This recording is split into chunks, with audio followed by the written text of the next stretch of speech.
In the early 1950s, Joe Adonis found himself at the center of significant legal troubles. On December 5, 1950, Adonis was ordered to testify before the Kefauver Committee hearings on organized crime. However, he refused to testify, refused to show up, and refused to cooperate. This defiance drew widespread media attention, with his name being prominently mentioned in newspapers and articles accusing him of obstructing the investigation. Adonis had a strong reason for his reluctance to cooperate. He feared the exposure of his questionable immigration status. It had long been speculated that Joe Adonis believed he was an American citizen, because that was what he had been told as a child. However, as investigators began digging into his background, they discovered inconsistencies. His parents had falsely claimed a vacant parking lot as his place of birth, further casting doubt on his citizenship. When questioned by the committee, Adonis lied, stating that, to the best of his knowledge, he had been born in the United States. This deception led investigators on a fruitless chase to verify his claims. Eventually, the truth unraveled, and it would culminate in his deportation. By the 1950s, Adonis was facing mounting challenges. His criminal enterprises and legitimate businesses were coming under increased scrutiny.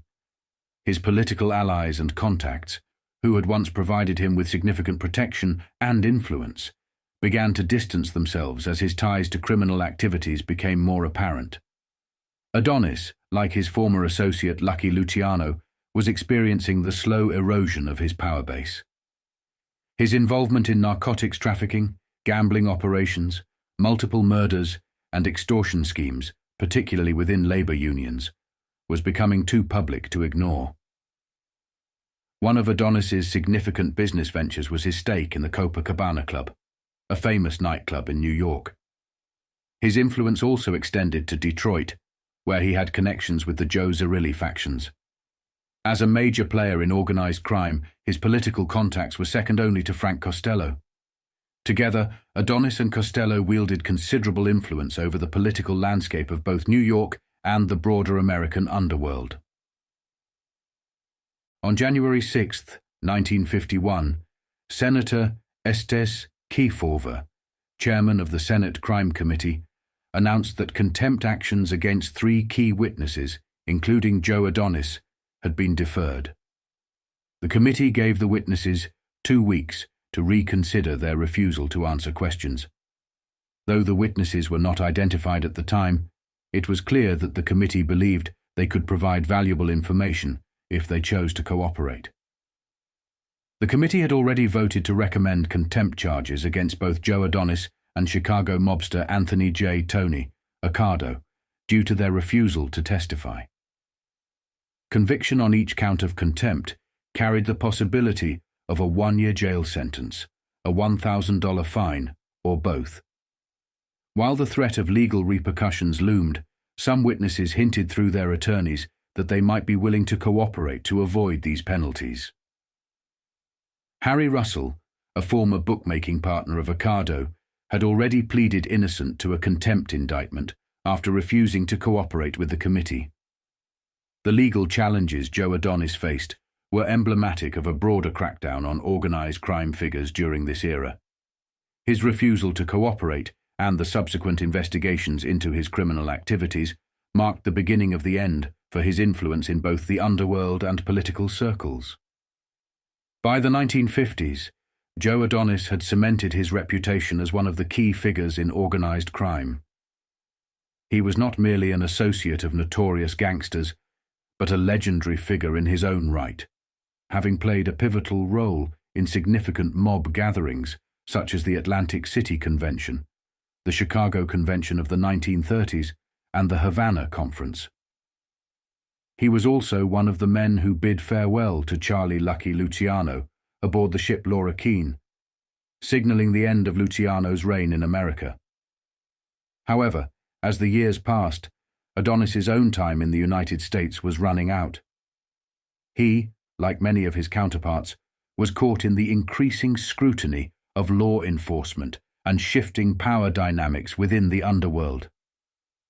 However, during the start of the 50s, Adonis's alliances were beginning to fray, and he found himself navigating a perilous landscape. Just as Luciano had once battled his political rivals, like Judge Seabury, Tom Dewey, FDR, as well as others in the world of politics, Adonis was now battling his own rivals in the world of politics and in the world of organized crime. As the old-time mobsters either faded into the shadows or were violently eliminated, a new generation of criminal power players emerged, blending the ruthless traditions of the past with more modern, strategic thinking. Men like Carlo Gambino from New York, who ruled not only over his own empire, but extended his influence across other territories, and Vito Genovese, also from New York, whose ambition reshaped the underworld, were at the forefront. Russell Bufalino from Pennsylvania, with his quiet but iron-fisted control, Joseph Profaci from New York, known for his brutal efficiency, and Tommy Lucchese, the cunning mastermind from New York, all played pivotal roles. Figures like Tommy Eboli, Joseph Bonanno, and Joe Colombo, each from New York, carved out their own paths to power. The rise of Frank Funzi Thierry in New York would have huge ramifications in the Mafia when he would take out Bruno through the art of manipulation, Sam Giancana, Tony Accardo, Felix Milwaukee Phil, Aldericio, and Joseph Ayupa from Chicago brought Midwestern dominance into the mix, while Angelo Bruno from Philadelphia and John Scalish from Cleveland solidified their own territories. Detroit was shaped by the likes of Joseph Zerilli and William Blackbill Tocco, while out west, Frank DeSimone and Nick Licata from Los Angeles expanded their grip. James Lanza ruled San Francisco, Nick Civella controlled Kansas City, and Stefano Magaddino held sway over Buffalo. John Sebastian LaRocca ran Pittsburgh with an iron hand, while down south, Carlos Marcello, along with his brothers Anthony Pascal and Joseph, commanded the New Orleans underworld, as well as ruling over the Gulf states. Santo Traficante Jr. solidified his family's power in Florida, and Joseph Civello ruled Dallas. Together, these men forged alliances, blending old-school brutality with New World cunning, forming a formidable web of influence that reshaped the criminal landscape. Although the families remained intact, continuing to control their criminal enterprises, their leaders were increasingly targeted by both law enforcement and political pressures. Adonis, like his associate Frank Costello, faced increasing legal and financial pressures. Costello was tied up with tax issues, battling the government and the Internal Revenue Service, IRS, and as a result, he began delegating more responsibilities to trusted figures like Joe Adonis and Meyer Lansky. But Adonis, recognizing that his time in America was nearing its end, began selling off his assets. He distanced himself from gambling operations and moved heavily into narcotics, a more profitable but dangerous venture.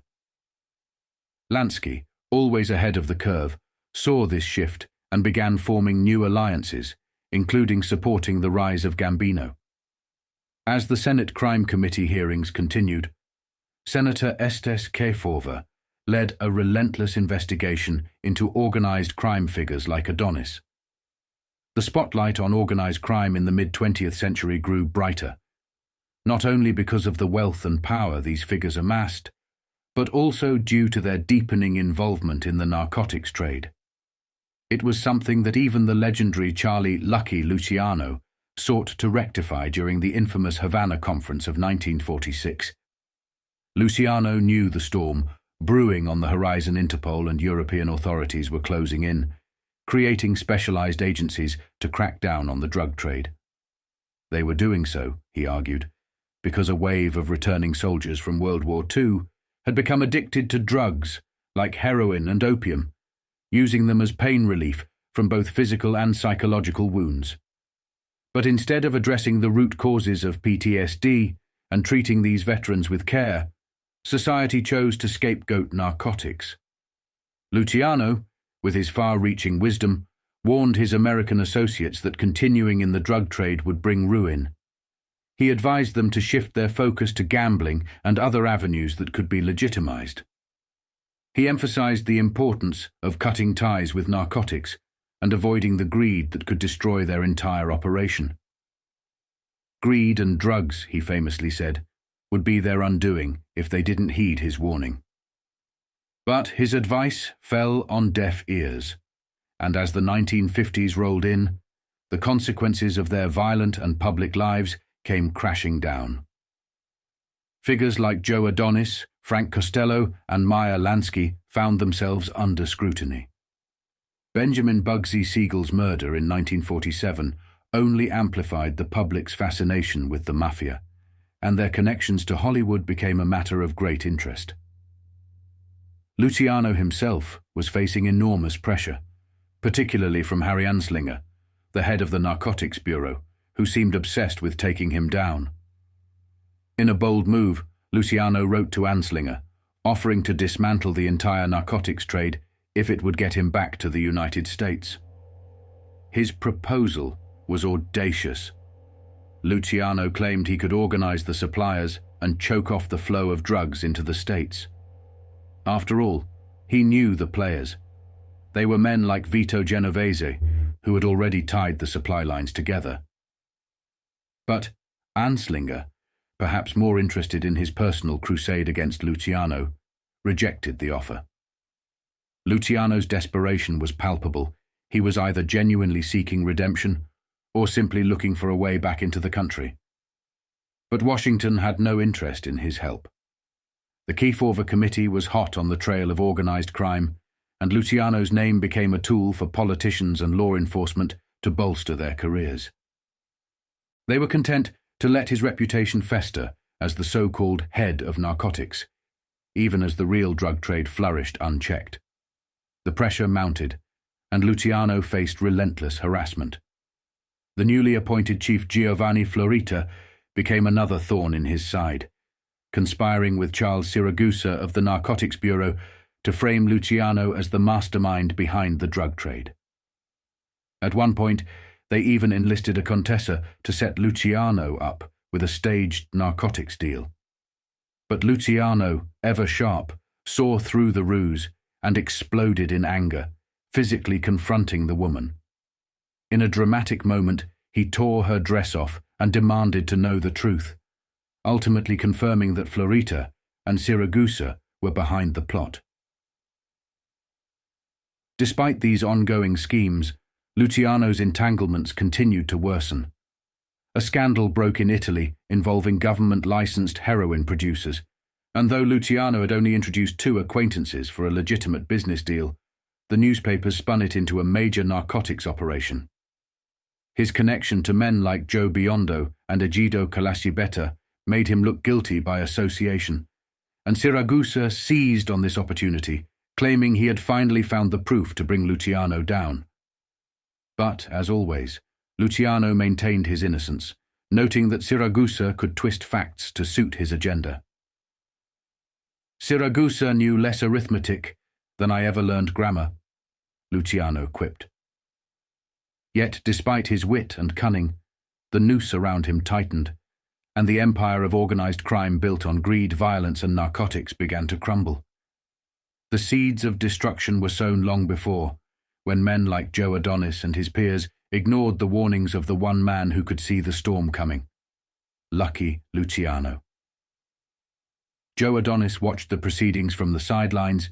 He saw the treatment of Frank Costello, Meyer Lansky, Willie Moretti, and more. It started to become even more increasingly clear that his days in America were numbered. With some of his assets being sold off, his focus shifting more onto his businesses, such as narcotics, stashing money away in Switzerland, unions, extortion, as well as loan sharking. His former political allies distancing themselves, Adonis knew that his time in the spotlight, as well as time in America, was coming to an end. The Kefauver Committee's investigation had exposed the deep-rooted connections between organized crime, politics, and legitimate business. Figures like Adonis, Costello, and Lansky had spent decades building their empires, but the full weight of the law was now bearing down on them. As new leaders like Carlo Gambino, Sam Giancana, Joe Colombo, Joe Gallo, Angelo Bruno rose to power, the old guard Luciano, Adonis, Costello, Polizzi, and others was slowly fading away. The Kefauver hearings had opened the public's eyes to the vast network of influence that these men had built, and although the faces of organized crime would change, the structures of power and corruption they had established would remain for years to come. The more Joe Adonis refused to cooperate, the more difficult things became for him. More and more people came forward, connecting Adonis and other Detroit gangsters to criminal activities in other areas. Adonis was managing gambling rackets in Detroit that were worth $25 million a year. These operations were protected by police officers, and taking down this dangerous and ruthless organization became a priority. To do so, over 35 witnesses were called, including police officers, to unravel the full scope of the operation. $25 million in the 1950s was a huge sum of money, and even by today's standards, it was a fortune. That vast amount of money was under the control of powerful figures like Frank Costello, Joe Zerilli, Maya Lansky, and Joe Adonis. Understanding these numbers and recognizing how intertwined these criminal networks were, especially with Luciano, who was reading about these developments from his exile in Sicily, illustrates how crime was becoming a national issue. News stories about organized crime were no longer local. If a mobster in New York was written about, that article would be published in newspapers across every state, triggering a domino effect. Investigators soon found that these mobsters in New York were connected to people in states like Alabama, Arizona, Colorado, Connecticut, Delaware, Florida, California, Idaho, Illinois, Indiana, Iowa, Kansas, Kentucky, Louisiana, Maine, Maryland, Massachusetts, Michigan, Minnesota, Mississippi, Missouri, Montana, Nebraska, Nevada, New Hampshire, New Jersey, New Mexico, New York, North Carolina, North Dakota, Ohio, Oklahoma, Oregon, Pennsylvania, Rhode Island, South Carolina, South Dakota, Tennessee, Texas, Utah, and a whole lot more, among others. These same syndicates were moving into Nevada, taking over the gambling industry and building their own casinos in Las Vegas. The Senate Crime Committee, led by Senator Estes Kefauver, focused its efforts on organized gambling in automobile plants and factories, a multi-million-dollar racket in Detroit alone. According to a report on February 3rd by the Post-Dispatch, gambling operations in automotive plants, ranging from the policy racket to handbooks and pools on sporting events, were estimated to be worth $25 million annually.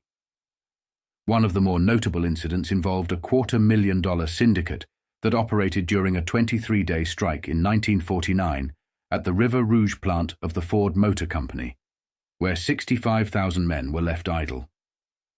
One of the 35 witnesses subpoenaed by the committee was Edward Hester, a former committeeman of the CIO United Automobile Workers.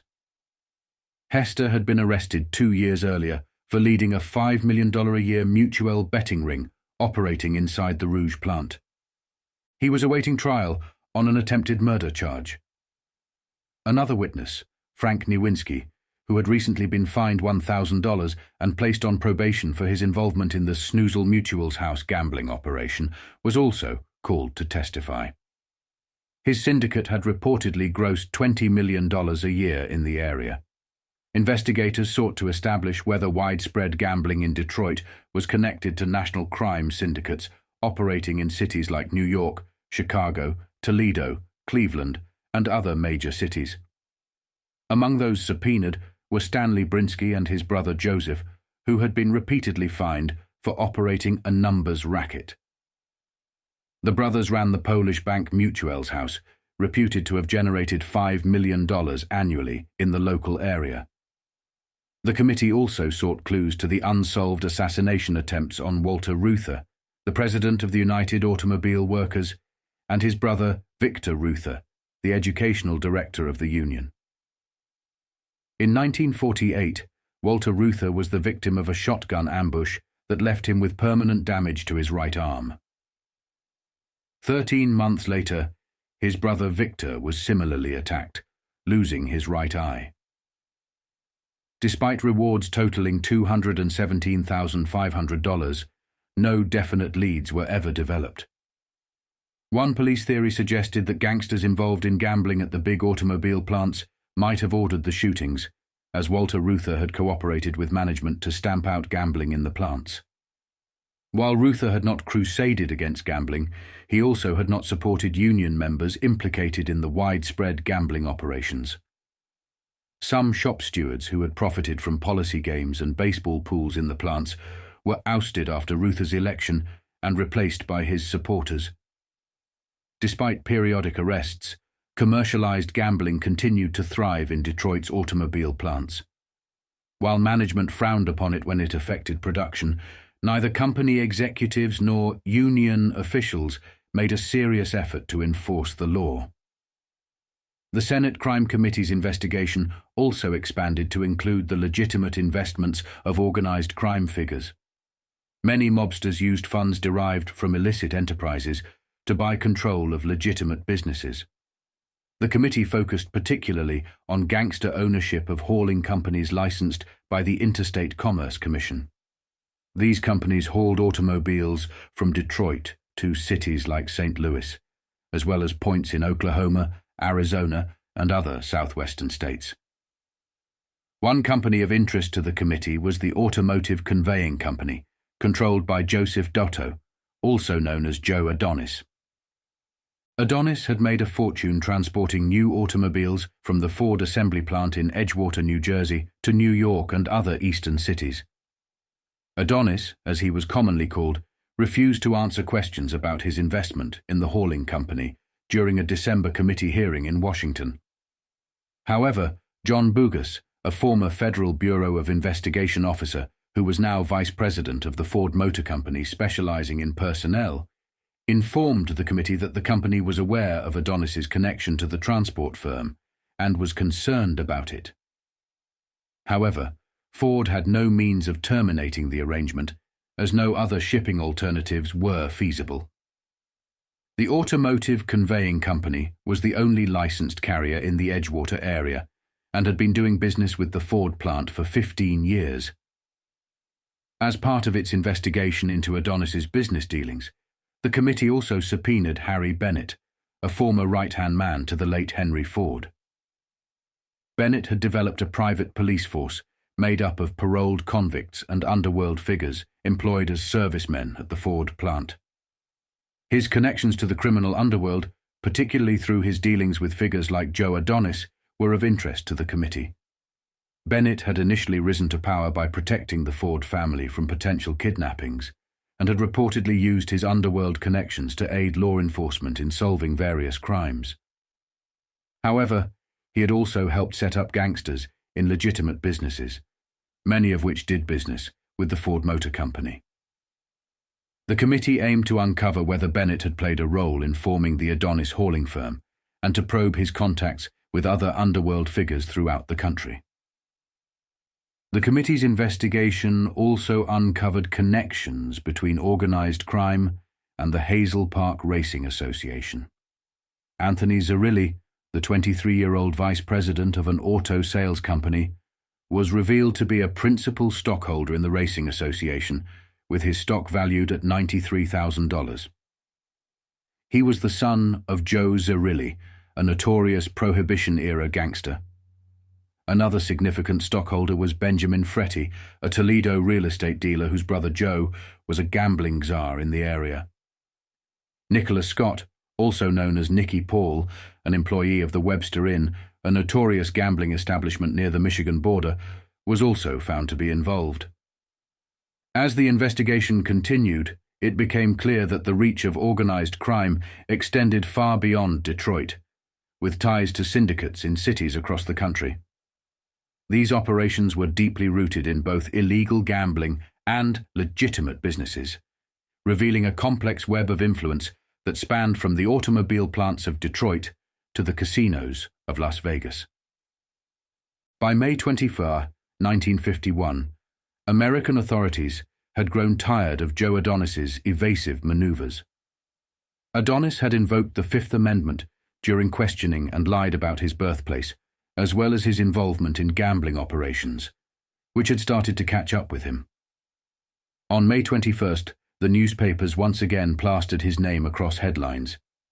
This time, however, he was arrested alongside Salvatore Moretti. The increasing pressure on Adonis and Moretti reflected the mounting heat faced by other mobsters tied to them, including Willie Moretti, one of the most loyal men to Charles "Lucky" Luciano. Willie Moretti, heavily associated with Frank Costello's gambling operations, was also in the limelight. But his mental health was in steep decline. The Mafia wasn't sure how to handle him. At this critical juncture, Carlo Gambino visited Luciano to discuss Willie Moretti's situation. Luciano emphasized that killing Willie should only be a last resort. Instead, Luciano suggested that they control Moretti by getting him the best doctors possible and placing him in a facility capable of taking care of him. Luciano did not want to see an old friend die under these circumstances. At that time, Luciano was focused on his personal life, likely beside his beloved wife, which Gambino interpreted as a sign of vulnerability. Luciano's newfound focus on protecting his wife suggested that his personal priorities had shifted, perhaps softening his otherwise ruthless demeanor. Gambino, however, did not follow through with getting Moretti a doctor. Just 2 days later, on May 23, 1951, another article made headlines about the legal trouble that was closing in on Joe Adonis. It revealed that New Jersey authorities were determined to put him behind bars for good. James Desmond reported that Adonis, known to his fellow mobsters as Joey A., was scheduled to stand trial in Bergen County Superior Court in Hackensack.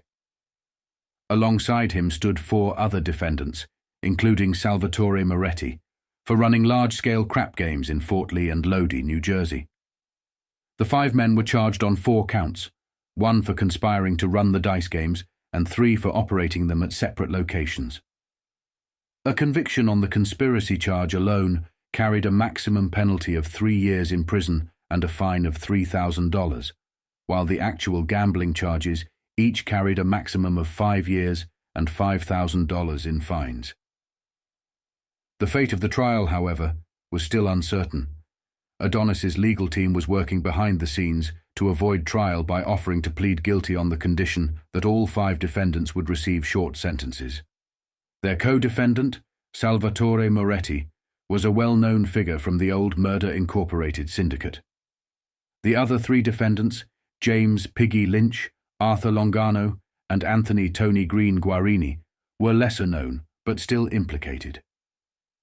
Guarini was already serving time in the state penitentiary for gambling charges and was temporarily released to stand trial with the others. Despite their notorious reputations, Adonis and Moretti were still attempting to evade serious punishment. Adonis had been identified by the Kefauver Crime Investigating Committee as a major figure in organized crime, alongside other infamous gangsters like Albert Anastasia and Vito Genovese. Although he had managed to avoid jail time for nearly 25 years, this new trial threatened to finally end his streak of immunity.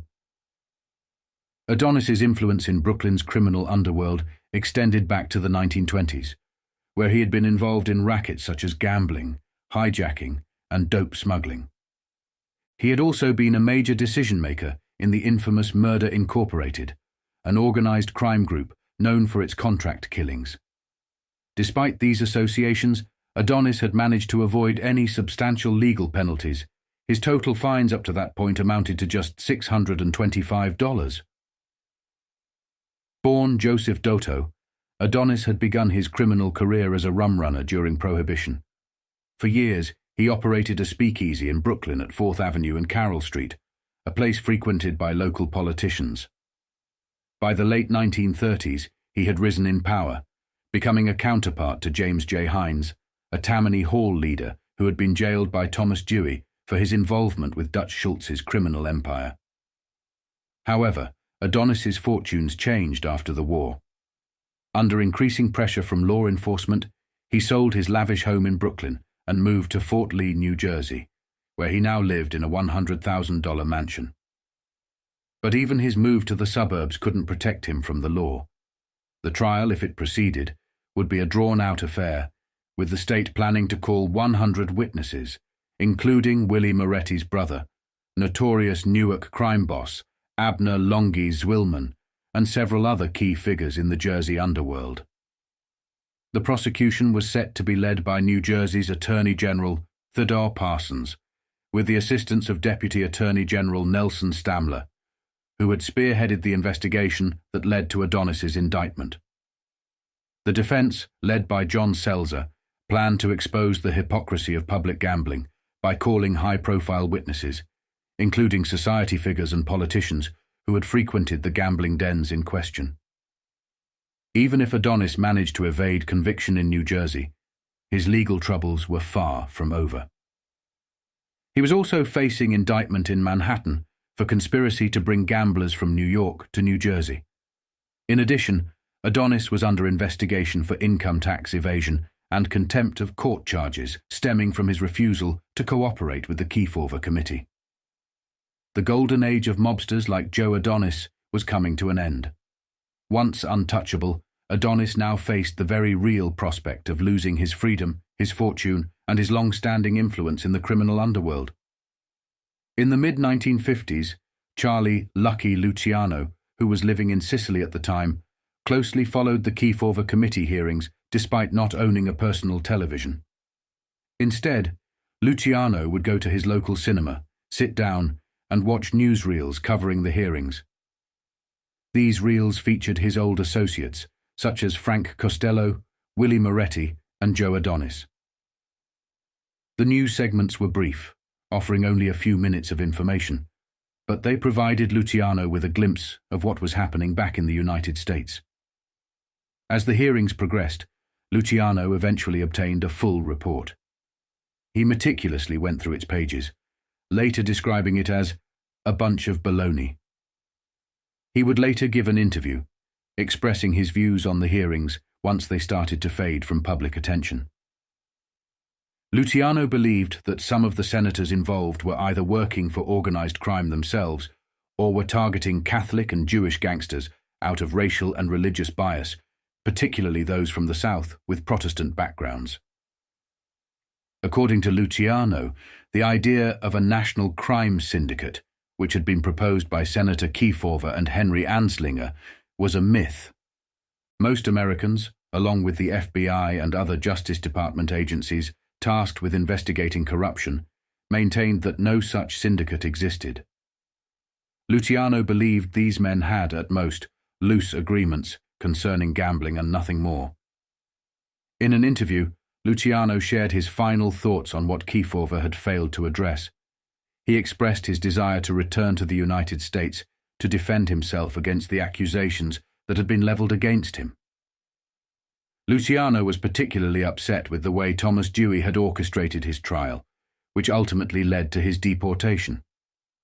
On March 1st, Luciano, then living in Milan, Italy, publicly demanded that he be allowed to return to the United States to face the charges brought by the Senate Crime Investigating Committee. The committee had described him as the umpire between two major American crime syndicates. In an interview from the luxurious Manin Hotel, Luciano challenged Senator Estes Kefauver, chairman of the committee, to present specific charges against him. He stated, "Let them talk about me. They will always fail to produce evidence against me. If they can, why don't they file proceedings with the United States government to bring me back and make a new trial, permitting me to speak and defend myself personally?" Luciano mocked the committee's findings after reading a summary of the 35-page report, dismissing it with the word baloney. He also denied having any contact with men like Frank Costello and Joe Adonis since his deportation, despite the committee naming them as bosses of a major crime organization. This period marked a pivotal moment for both Luciano and figures like Joe Adonis.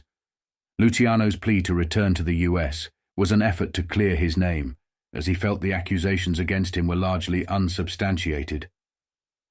Similarly, Adonis and other prominent figures were facing increasing scrutiny from government investigations into organized crime during the 1950s, signaling the beginning of a new era in the battle against crime syndicates.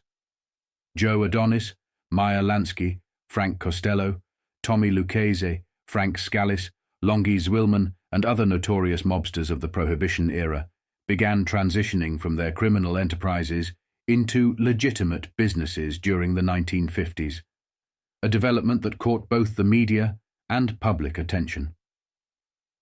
These gangsters, once known for their involvement in illegal activities such as bootlegging, racketeering, and violence, were now investing in industries like steel, real estate, and television. The shift represented their desire to harness their vast financial resources, union connections, and political influence to build legitimate empires. However, despite these new business ventures, they remained under intense scrutiny, especially from investigative bodies like the Kefauver Committee, led by Senator Estes Kefauver, who sought to expose the underworld's influence in American society. The press heavily scrutinized this transformation. Reports often linked one racketeer with another, noting how they expanded their operations across various industries.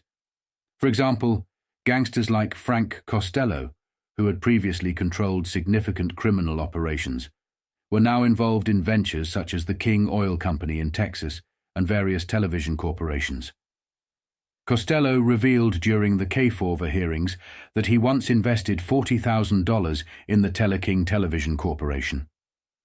To his surprise, Meyer Lansky, another infamous figure from the underworld, was also an investor in the company. Teleking's chairman of the board, Louis Pickras, had deep ties with both Costello and Joe Adonis, dating back to their bootlegging days.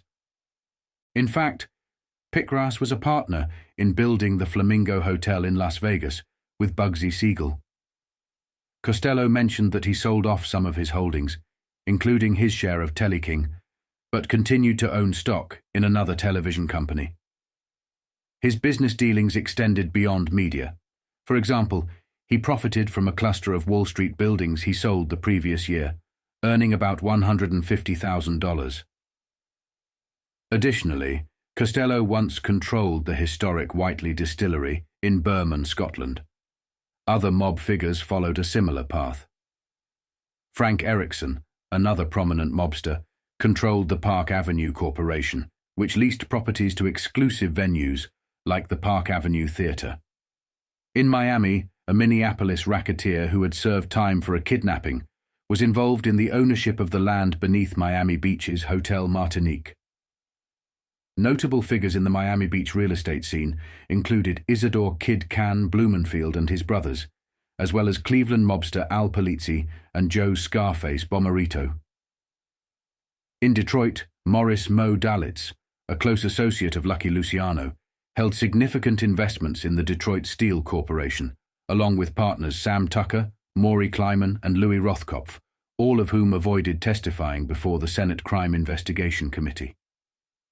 Joe Adonis was heavily involved in the car trucking business, while other mobsters like Riccardi, with a long history of arrests, operated in industries such as the laundry business. William Molasky, another figure under the committee's eye, owned a significant stake in Western Union, holding 18,000 shares. The move toward legitimate business was not limited to just real estate or manufacturing. In Hollywood, Mickey Cohen, a former mob enforcer, reinvented himself as a haberdasher, selling fine men's clothing to celebrities.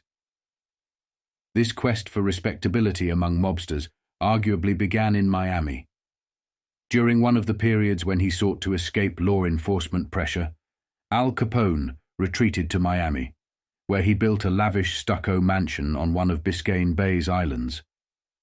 His time in Miami set a trend for other gangsters, who followed his lead and relocated to the sun-drenched paradise. The influx of underworld figures in Miami grew so notable that J. Edgar Hoover, head of the FBI, remarked that casting a net over the city during the winter months could ensnare a vast proportion of the nation's most prominent criminals. Despite their attempts to go legitimate, the sheer power and influence of these figures were too significant to ignore. Public outcry over their presence in legitimate industries, combined with the efforts of investigators like the Kefauver Committee, kept these former mobsters under constant surveillance. The committee hearings were a pivotal moment in the fight against organized crime, as they revealed just how deeply entrenched the mob had become in American business. In the 1950s, organized crime was a growing concern in America, and Senator Estes Kefauver's committee hearings played a pivotal role in shedding light on the depth of corruption and influence these criminal enterprises wielded. The hearings revealed the extensive involvement of crime syndicates in local and national government, reaching even the White House. Kefauver was astounded to discover that some of the lawyers representing organized crime figures were also the legal counsel for sitting presidents. He famously remarked, "It stunned me and staggered me that we had to look at these individuals knowing their lawyers were the same ones advising the highest offices in the land." The media frenzy surrounding Kefauver's committee made him a household name. Newspapers across the country carried headlines such as, "Kefauver says organized crime and racketeers have a stronger hold on America than during Prohibition." He emphasized that organized crime had not diminished. Following Prohibition, it had evolved. Criminal syndicates became wealthier, more powerful, and more integrated into international operations. Meyer Lansky, for instance, expanded his reach into the Bahamas and Cuba, investing heavily in hotels and casinos, while key associates like Joe Adonis, Frank Costello, Willie Moretti, and Longy Zwillman faced significant challenges during this era. Yet despite these challenges, they still controlled vast criminal empires and wielded significant political influence. During one of the televised hearings, Kefauver famously said, "Organized crime after Prohibition did not get any poorer. In fact, it got richer and far more advanced. These crime syndicates have become sophisticated and international. They are now deeply entwined in legitimate businesses and even governments, making them nearly untouchable by the United States or anyone else." The Kefauver hearings were televised, bringing the issue of organized crime into the living rooms of ordinary Americans. The hearings held in cities like New Orleans, St. Louis, San Francisco, Los Angeles, and Detroit were broadcast locally, but it was the New York hearing that gained national attention when it aired on television networks. The public response was overwhelming. Kefauver admitted that he was surprised by the reaction, as he hadn't known the hearings would be televised until shortly before they began. "I didn't know they were going to televise the New York hearings until a day or so before we started," Kefauver later revealed. "The reaction was far beyond what I expected. It was much more than I ever could have imagined." When asked about the fairness of televising the hearings, especially concerning the witnesses, Kefauver replied, "I think if the lights are not obtrusive and the heat is not obnoxious, then it is all right to televise hearings. After all, this is a means of public information. We have needed for a long time a code of conduct for congressional investigative committees, one that deals with radio, television, and press, so that if someone's name is brought up, they have the immediate opportunity to present their side." Despite the pressure from various groups to stop or divert the investigation, Kefauver was steadfast. "I would be less than frank if I didn't say that in the beginning there was considerable pressure from various places," Kefauver admitted. "But after we got started, and people realized we were doing a straightforward down-the-middle job, there wasn't as much pressure."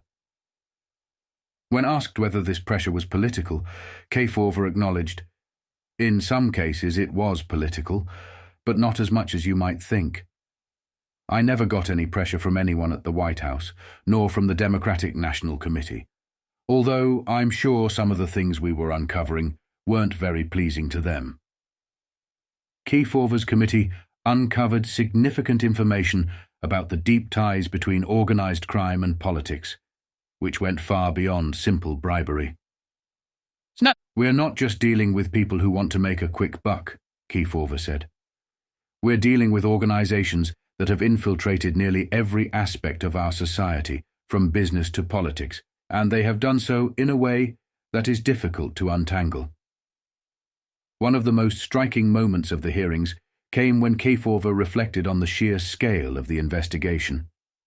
When asked if the committee had merely scratched the surface of organized crime, he responded, "I think we've done more than scratch the surface. We've had many of the big fellows before us, and we have investigative files on 3 times as many as we've used. The mere fact that these investigations have been made has a considerable influence. But the power and influence of racketeers is far greater than I had thought, and I believe it's more than most people realized." Kefauver was also keenly aware of the sophistication of modern, organized crime. The mobsters of the 1950s, he noted, were different from those of the Prohibition era. These criminals don't have gunmen standing around like the old days. They want respectability. They want to belong to clubs, send their children to good schools, and play a part in politics. They're not killing their way to the top, they're buying their way.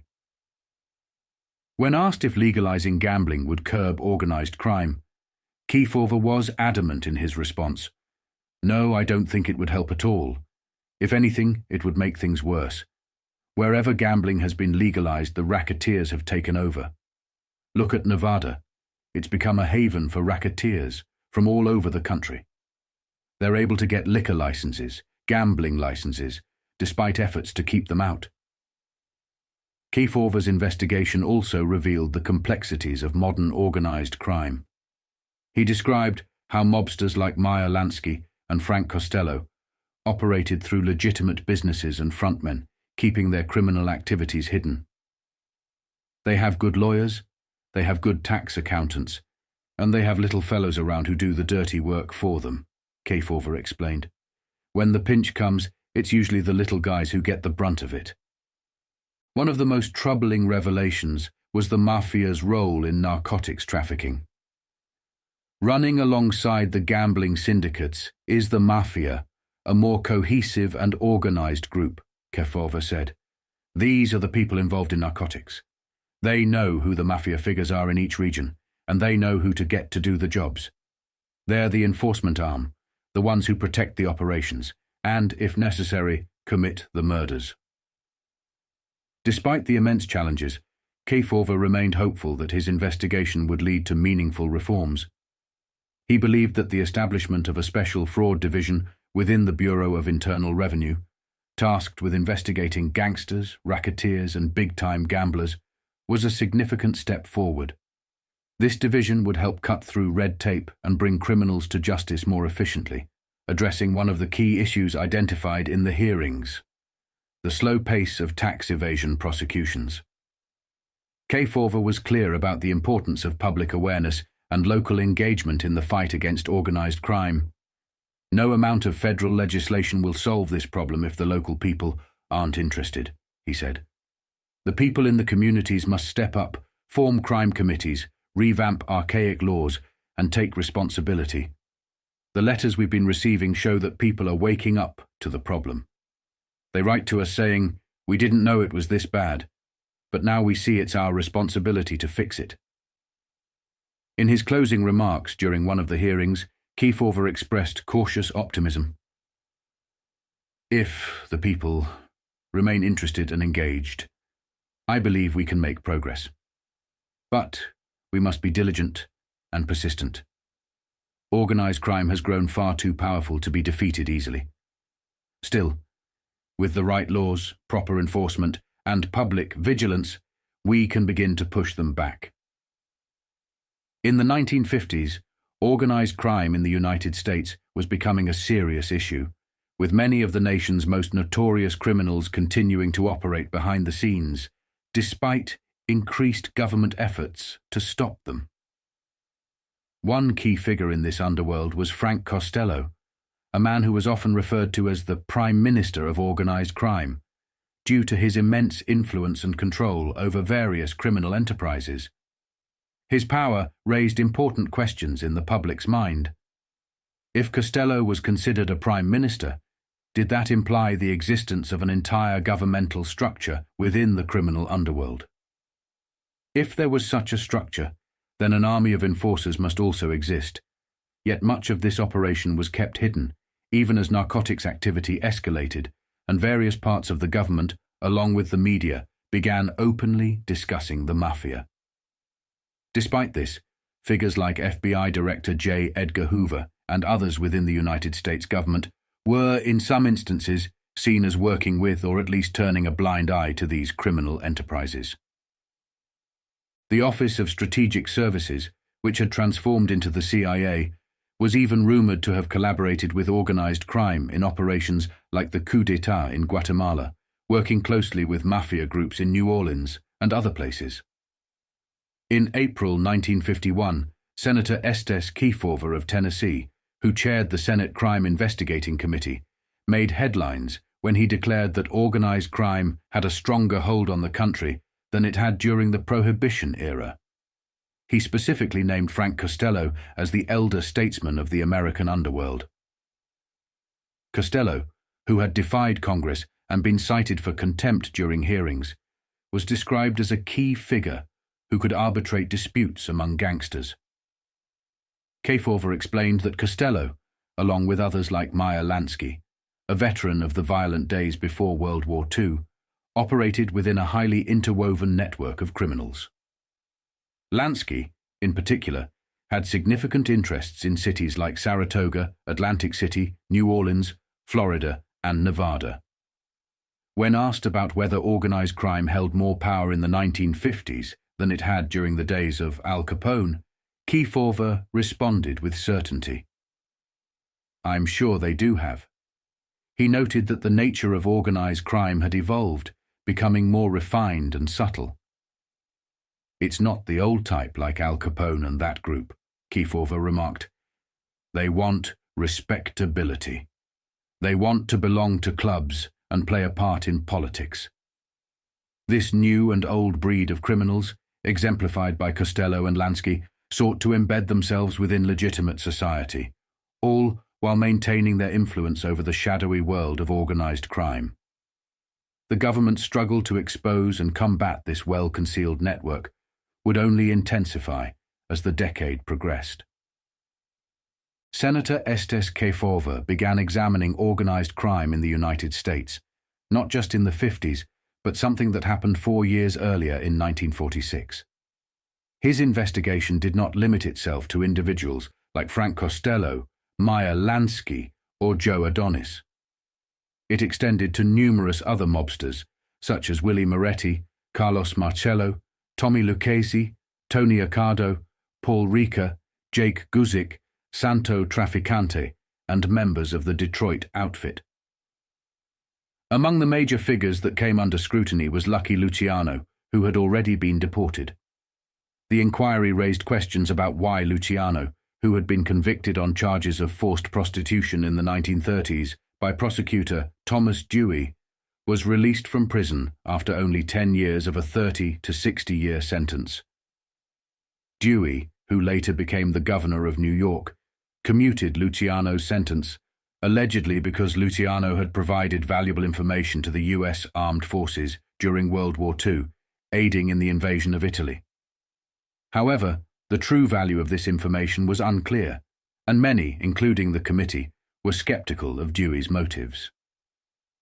Articles at the time began questioning why Dewey would release Luciano so early into his sentence, with the explanation about the war effort not seeming to add up. Luciano, after his deportation to Italy, maintained his influence on American organized crime. He acted as an intermediary and problem solver for various crime syndicates, despite being physically removed from the U.S. His deportation did not sever his connections to mob figures like Meyer Lansky, who reportedly worked to secure Luciano's release. Tom Dewey's political ambitions also played a role in the events surrounding Luciano. Luciano promised Dewey his political support, helping him in a bid to run for the presidency against Harry S. Truman. Despite Luciano's efforts to gather backing from other gangsters in Cuba, where he briefly stayed, Truman ultimately won the tight election, marking the end of Luciano's hopes for a return to America. The Senate Crime Investigating Committee's report highlighted the questionable circumstances of Luciano's release. One key figure in the report was Charles Haffenden, who had written a letter in support of Luciano's parole. Haffenden, recuperating from war wounds at the time, admitted to the committee that he had no knowledge of the actual value of Luciano's wartime contributions. He had written the letter out of generosity at the request of Luciano's legal counsel, rather than on the basis of verified information. Kefauver's investigation exposed the intricate connections between organized crime and politics in mid-20th century America. Figures like Thomas Dewey, who would later be viewed as a hero for his prosecution of organized crime, were revealed to have had closer ties to these figures than was publicly known.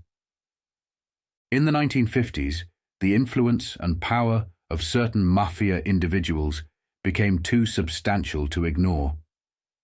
No matter which part of the government someone was in, the mafia was capable of controlling significant parts of society, even to the point of putting the military in check.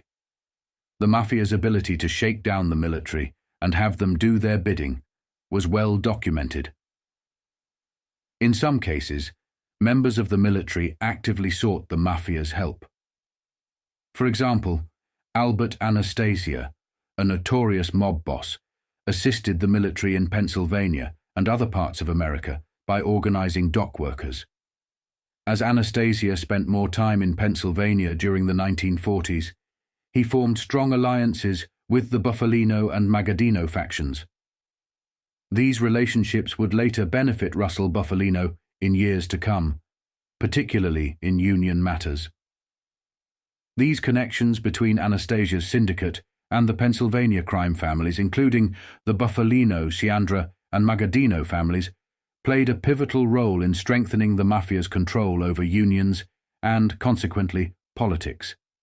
Instead of merely relying on traditional criminal enterprises such as gambling, extortion, or foreign businesses, these men were now using unions to expand their influence. With this control, they could direct political decisions, consolidating their power and influence over industries across the country. At a dinner recently, Rudy Halley, the man credited with creating one of television's most successful quiz programs, expressed relief about returning home. A year earlier, Halley had traveled to Washington to tackle the nation's crime syndicates, aware that his mission might prevent him from ever returning. He knew all too well the stranglehold that the country's most successful syndicates had on American society, long before the rest of the Senate caught on. Over 2 hours, Halley discussed the enormous power these criminal organizations wielded, a power that allowed them to control not only the cities, but also the nation's transportation infrastructure, from the roads to the sea lanes. Halley explained how the mafia could cripple American industry by controlling the waterfront and trucking unions. He revealed that during World War II, the national gangs had forced the U.S. Army to back down. When high-ranking Army officers attempted to rid the piers of gamblers, extortionists, and racketeers to speed up operations, they found themselves powerless against the mafia's influence. The mob leaders, or wharf rats, arrogantly threatened to shut down the ports with a striker stoppage that not even the military could break. Faced with this resistance, the army had no choice but to yield. They needed to move ammunition, not challenge the mafia. Now, years later, as Halley sat in his law office overlooking the Midtown piers, gangster violence continued to plague the waterfront. Just hours before, rival gangsters had gunned down American Federation of Labor. Longshoremen's officials, part of an ongoing struggle for control over this lucrative crime front. The dockyards represented a massive business, with loading machinery on a single pier valued at upward of $40,000. Halley insisted that the country desperately needed a thorough investigation of the waterfront. While reprisals were expected, even the paralysis of the ports, he argued that it was time to fight back against the Mafia's control.